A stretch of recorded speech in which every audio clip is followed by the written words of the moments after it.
Shalom, brothers and sisters. Grace be unto you and peace from Yahuah the Father and Yahushua the Messiah, his Son. This is Brother David coming to you again to bring you another word, and the word today is his. We're going to examine some scripture today to find out who his people are. Did you know that the Bible clearly tells you from Genesis to Revelation who his people are? But his people that are in the scriptures have been hijacked. Their name has been hijacked. Their positions have been hijacked. The promises have been hijacked by another group of people that none of these things belong to. These are the Europeans, brothers and sisters. It is something about them that they just cannot stand the fact that they are not included in our Father's plan. Our Father created this plan for his people, no one else. This was for his people, Israel. Everything pertains to them. I've been searching the scriptures for 20 years, brothers and sisters, and I still have not found anything that pertains, any promises, adoption, or anything else that pertains to the Europeans. None.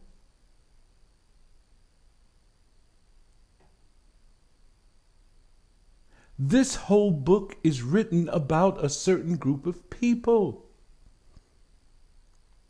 No one else. It's written about the children of Israel, the seed of Abraham, Isaac, and Jacob. But it's been hijacked by the Europeans. In 70 AD, they sacked the temple. They stole all of our books and our scrolls. They took them back to Rome. They examined them. They saw the power and the might that was in them, the knowledge and the wisdom. They took it so that they can apply it to themselves. They created a religion out of a way of life. And that religion is called Christianity. They chose to create this religion. It was not created by our Messiah. It wasn't created by his father. Christianity was created by men, 325 AD. Look it up, brothers and sisters. You have pagans creating this religion. Nothing to do with Hebraic roots. And you have to remember, I see that everyone has a problem with those who have Hebraic roots. As soon as you mention that, people get upset because they know that a Hebrew is a descendant of an Afro-Asiatic man, which leaves them totally out of the picture. So they created Christianity. Brothers and sisters, a brief search on your computer can reveal this to you. But I see our people have a problem. They are afraid of study. The Europeans definitely have a problem with study, especially going into the Old Testament. That's why they stick to the New. And then when they go to the Old Testament, they replace Israel with the church. They say that the church is spiritual Israel. There's no place in the Bible that says anything about a spiritual Israel Israel being replaced with the church. The promises are for Israel and Judah. Those are his people. Let's look at the definition. KJV definition, his. His is a pronoun. It's possessive of he and pronounced his. Now, I could have put all of the rest of the portion of the definitions, but they really weren't definitions. They were all examples of using the pronoun his. Remember, a noun speaks of a person, place, or thing. And a pronoun is a word that replaces the person, place, or thing, but it points to who that person is, who he is. So if you read in the Bible that John wrote a book and his book went viral, we know that John wrote the book. Later on in the sentence, instead of saying John book went viral, it says his book went viral. That's how you use a pronoun. So you identify who the object of the sentence or the book or the chapter is, and then later on through the book, you don't refer to him by his name, but you refer to him by his, according to whether it's something that's possessive or he or I. And then you look back on who's the person who is the object, and you find out that it was John, right? Here, throughout the whole scriptures, you have these pronouns. That is why we're examining who his people are. And once you understand this, then you can identify the object of the scriptures. Matthew 1, verse 21. 21 reads as thus: "And she shall bring forth a son, and thou shalt call his name Yahushua, for he shall save his people from their sins." Brothers and sisters, in verse 21, it tells you that she shall bring forth a son, and she is a pronoun. So who is the she? Well, it's speaking about Mary. Then it tells you that she'll bring forth a son, and thou shalt call his. His is a pronoun also. It points to a person, place, or thing. So his points to the son. And then you have his name, which is Yahushua, which is the actual noun. So his, which is the pronoun, points to Yahushua. And she shall bring forth a son, and thou shalt call his name Yahushua, for he shall save his people from their sins. Remember, his is a pronoun. It is possessive. And he's speaking of only a certain group of people. He did not say that he was going to save everyone from their sins. If you understand the language that is in the scriptures, sin is transgression of the law. The only people who were under the law were the children of Israel. Therefore, no one else can have a covenant or a promise to be saved from their sins, which is transgression of the law, except for those who are under the law. Do you see this, people? This is so easy when you understand these words. So when he came back and he said that he was coming to save his people from their sins, he was not saying the whole world. You don't see that here. He never said, "I'm coming to save everyone or the whole world from their sins." He says his people, because his people are the only ones who are under contract. Then you must understand that our Messiah sprung from the line of Judah. So his people are the children of Judah, the southern kingdom. Those are his people, and those are the ones whom he's come to save from their sins.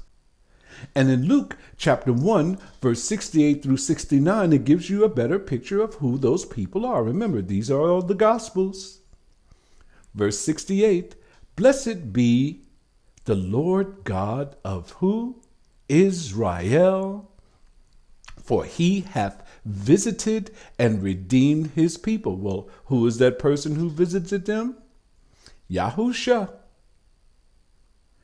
He is come as their Messiah. He is the propitiation for their sins, and he has come to redeem his people. Stop, his people, redeemed his people. The word redeemed, I made a video about that. Check it out. In order for you to be redeemed, you must first have belonged to him. So when you go into the Old Testament, you find out that the Bible clearly states that Israel only have I known. Who were the other people that he knew? He knew no one else. He did not have a covenant, an agreement, or a contract with no one else. So redemption is only for his people who are Israel. And in verse 69, he hammers it home and says that hath raised up a horn of salvation for us. See the word us? I made a video about us, we, ours. Check it out. Us speaks of a certain group of people. Us is not everyone.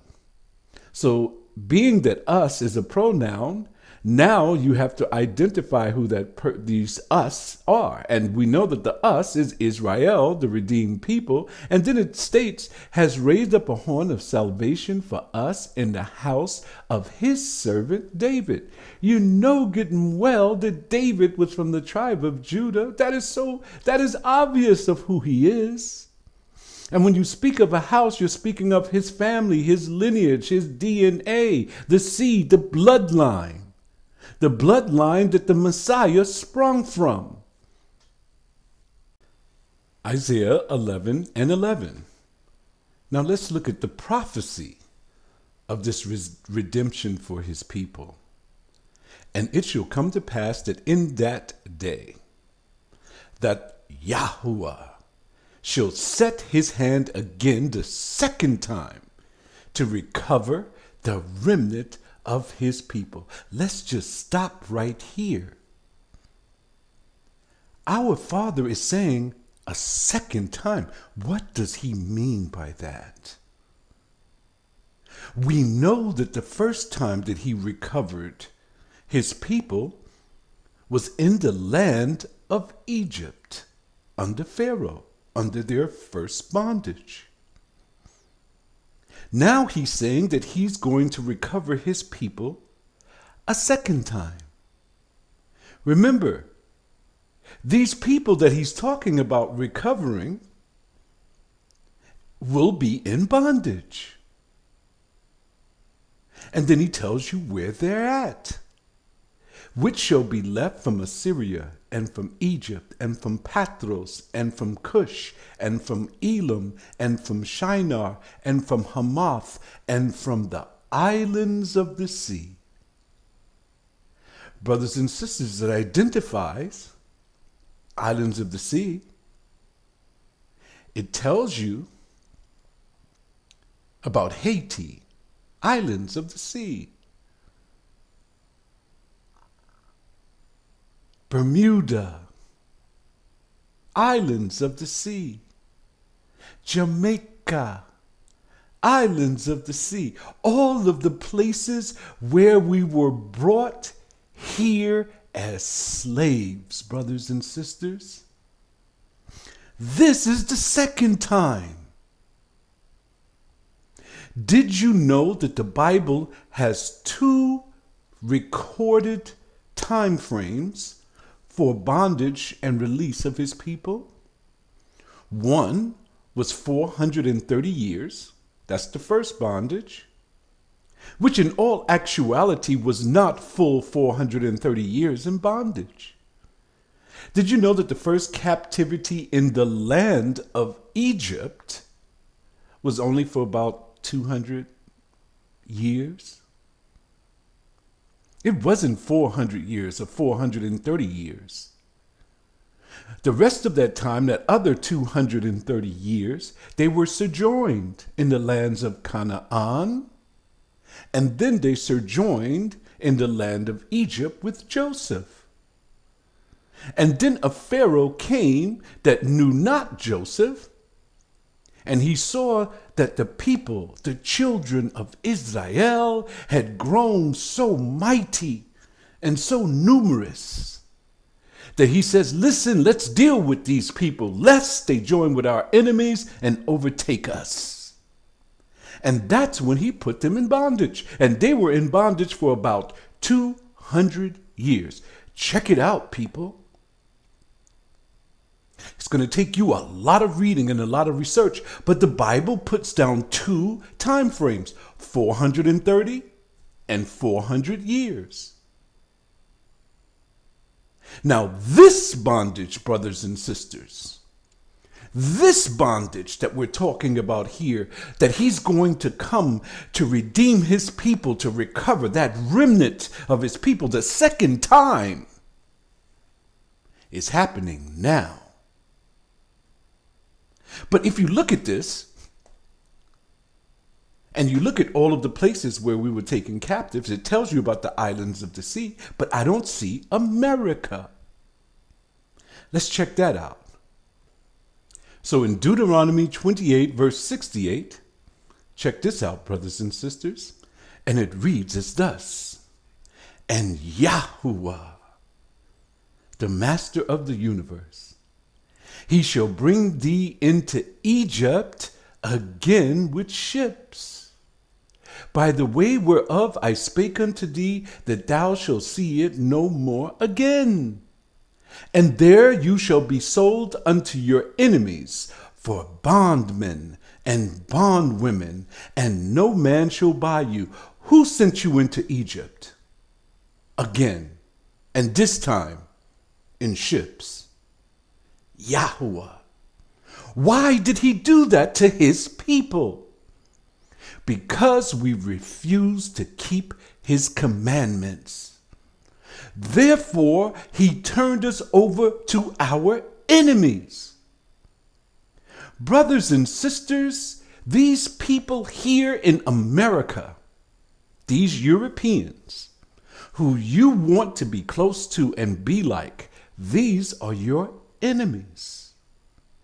They hate you with every single piece of their heart. You are hated by them. Do you know why they hate you so much?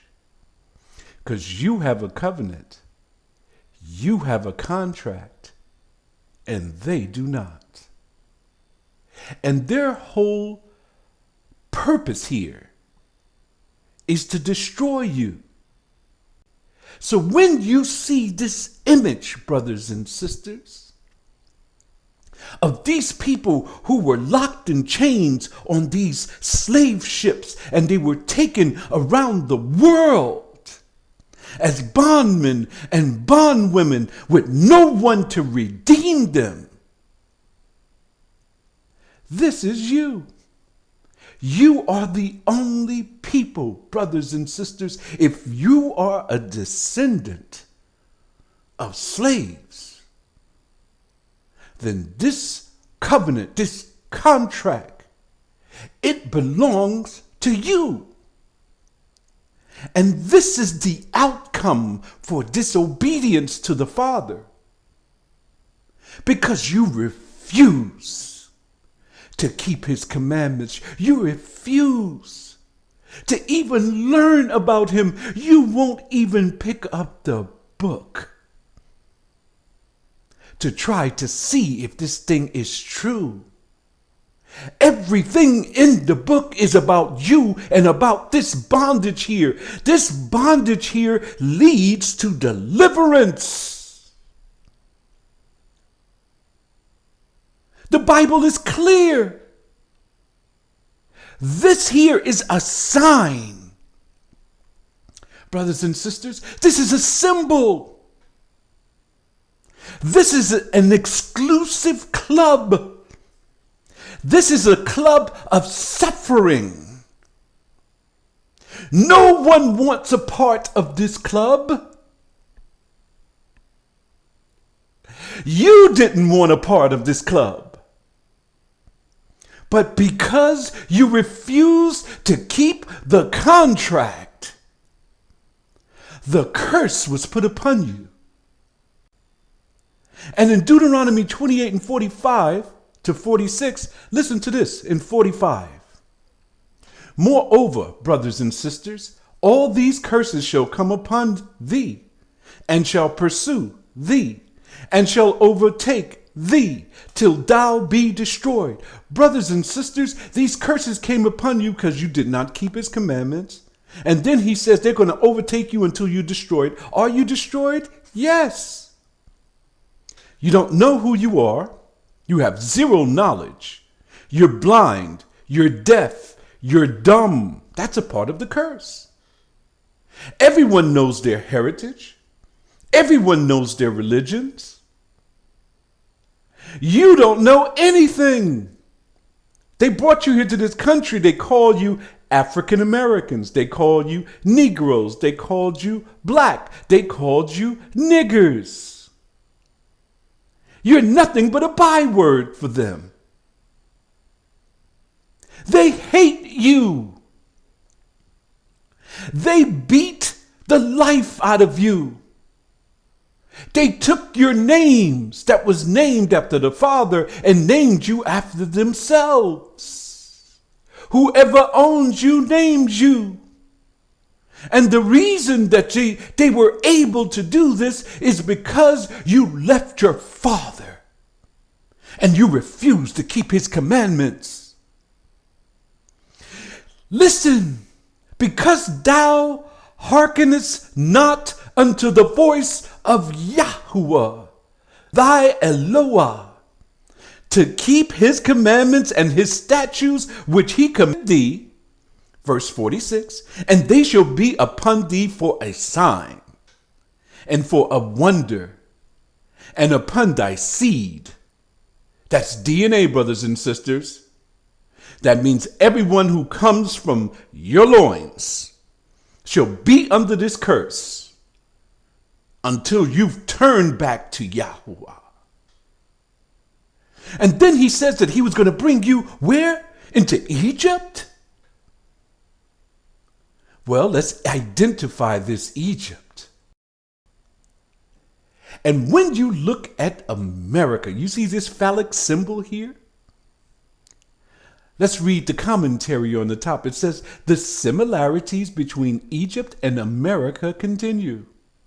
Consider this national landmark, the Washington Monument, they call it. This is an Egyptian symbol, brothers and sisters. Why is it in the middle of Washington? They're trying to tell you who they are.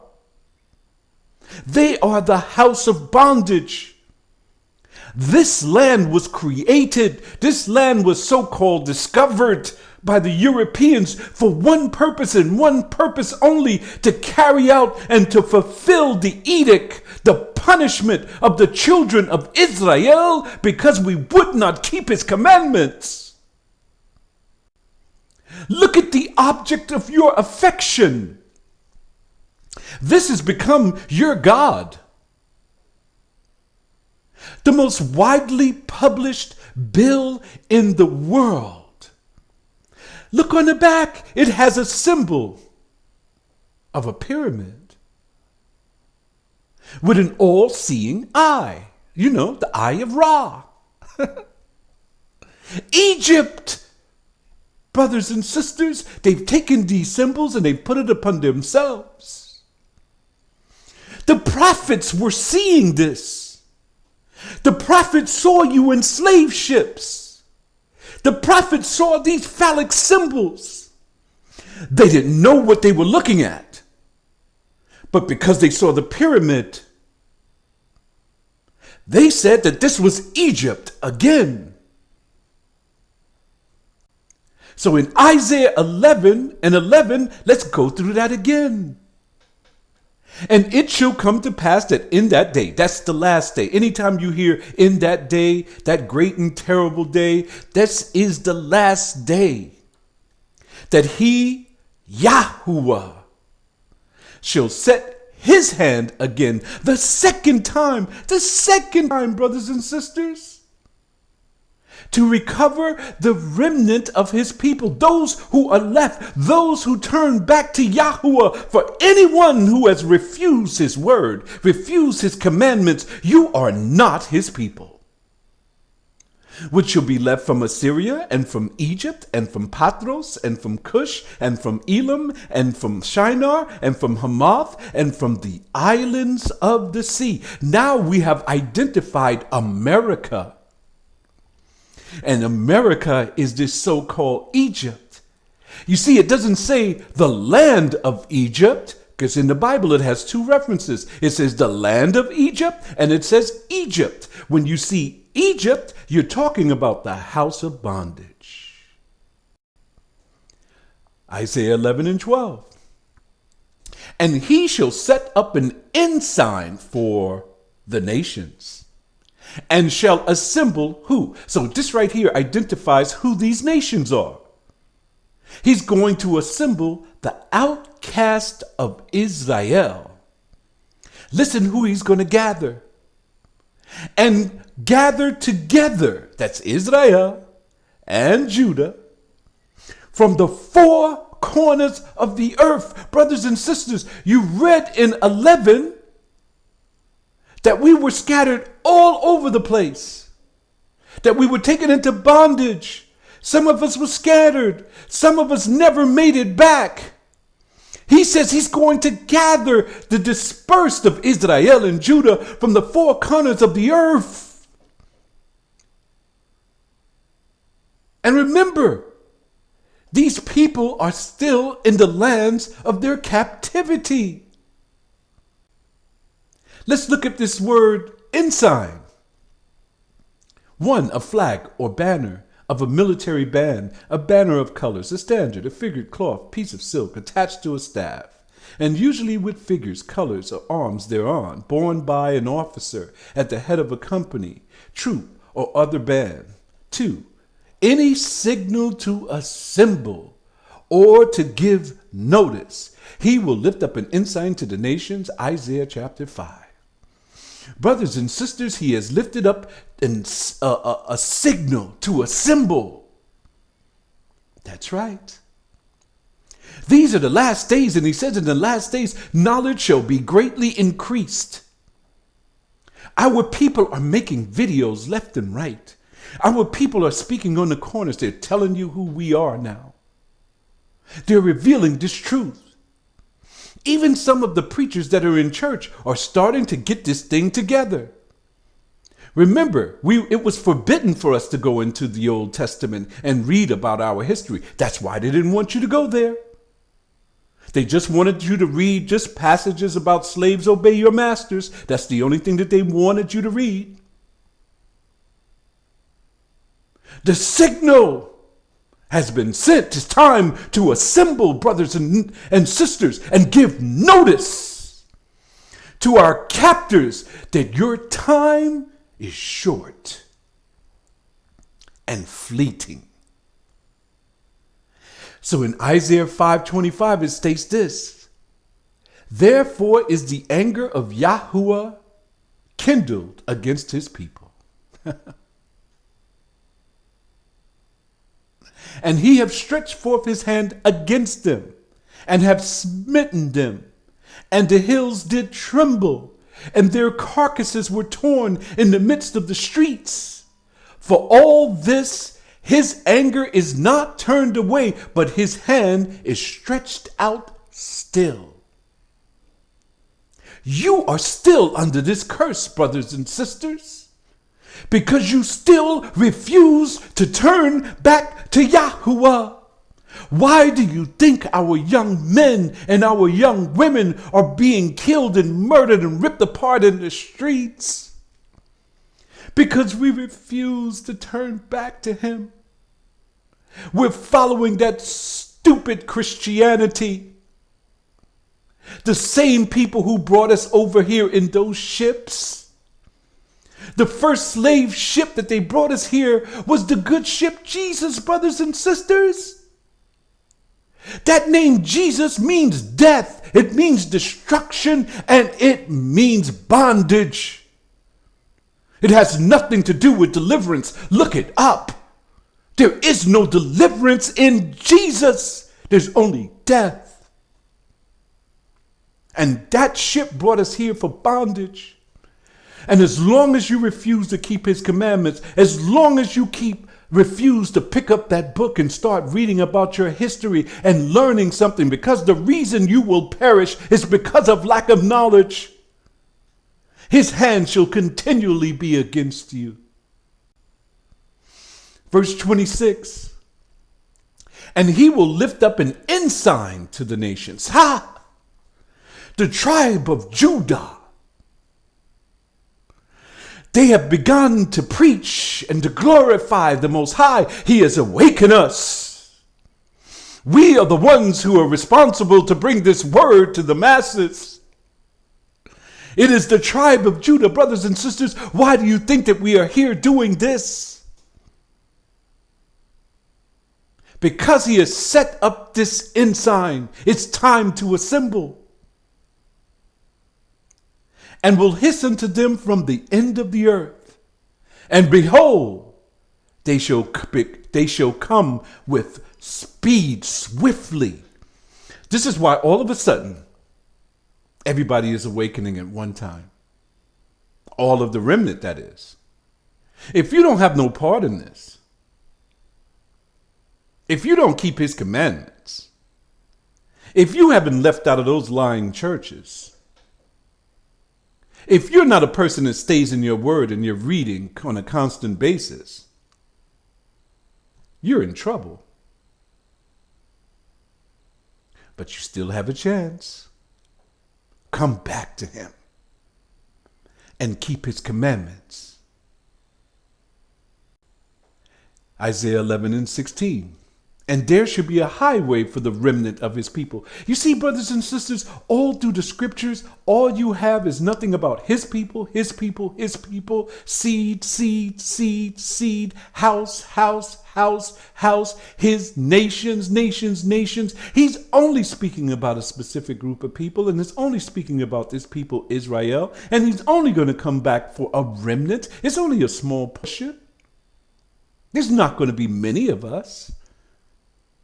But those who have awakened are working overtime to bring this message forth.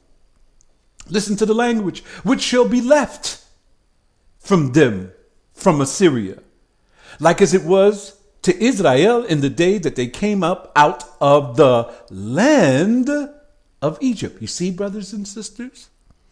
Here it says land of Egypt.